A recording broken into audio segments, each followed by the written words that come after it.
আমতলী হলদিয়াহাট সরকারি প্রাথমিক বিদ্যালয়ের প্রধান শিক্ষক মহসিন মোল্লা ও ব্যবস্থাপনা কমিটির সভাপতি জাকির হোসেন মোল্লা মিলে কমিটির রেজুলেশন ও টেন্ডার ছাড়াই বিদ্যালয়ের গাছ বিক্রি করছেন বলে অভিযোগ পাওয়া গেছে।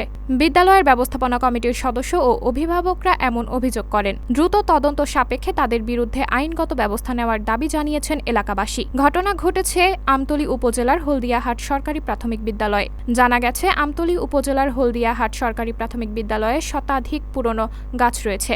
ওই গাছের মধ্যে দুটি বৃহৎ চাম্বল গাছ বিদ্যালয় ব্যবস্থাপনা কমিটির সভাপতি জাকির হোসেন মোল্লা ও প্রধান শিক্ষক মহসিন মোল্লা কমিটির রেজুলেশন ও টেন্ডার ছাড়াই বিক্রি করে দিয়েছেন। স্থানীয়রা জানান, এই গাছের মূল্য আনুমানিক 50,000 টাকা, কিন্তু কত টাকায় বিক্রি করেছেন তা কেউ জানেন না। এই গাছ বিক্রি করায় এলাকাবাসী, অভিভাবক ও ব্যবস্থাপনা কমিটির সদস্যদের মধ্যে ক্ষোভ বিরাজ করছে। ব্যবস্থাপনা কমিটির সদস্যরা এই বিষয়টি উপজেলা নির্বাহী অফিসার ও উপজেলা প্রাথমিক শিক্ষা অফিসারকে জানিয়েছেন। দ্রুত ঘটনার সঙ্গে জড়িত প্রধান শিক্ষক মহসিন মোল্লা ও সভাপতি জাকির হোসেন মোল্লার বিরুদ্ধে আইনগত ব্যবস্থা নেওয়ার দাবি জানিয়েছেন তারা। মঙ্গলবার সরজমিনে ঘুরে দেখা গেছে, দুই বৃহৎ চাম্বল গাছ কেটে ফেলে রেখে দিয়েছেন।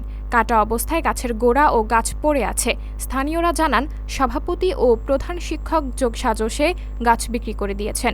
নাম প্রকাশে অনিচ্ছুক কয়েকজন বলেন, সভাপতি প্রভাবশালী হওয়ায় তিনি আইনের তোয়াক্কা করছেন না। আইন কিনা তার পকেটে। আমরা নিষেধ করেছিলাম, কিন্তু তিনি ও প্রধান শিক্ষক বলেন, গাছ কাটলে কি হয় তা দেখা যাবে। স্থানীয় ইউপি সদস্য ও বিদ্যালয় ব্যবস্থাপনা কমিটির সদস্য মোহাম্মদ সাইফুল ইসলাম স্বপন বলেন, কমিটির সিদ্ধান্ত ছাড়াই প্রধান শিক্ষক গাছ কেটে বিক্রি করে দিয়েছেন। এটা প্রধান শিক্ষক নেহায়েত অন্যায় করেছেন।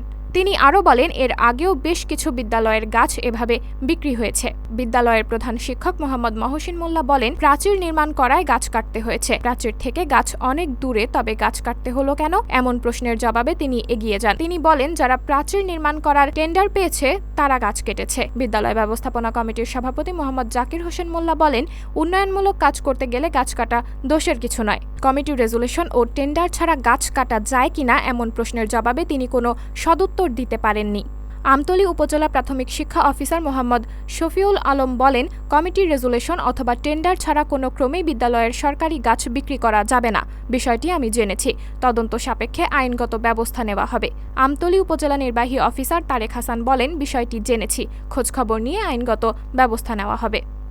সাবরিনা জলিল, সবার কথা।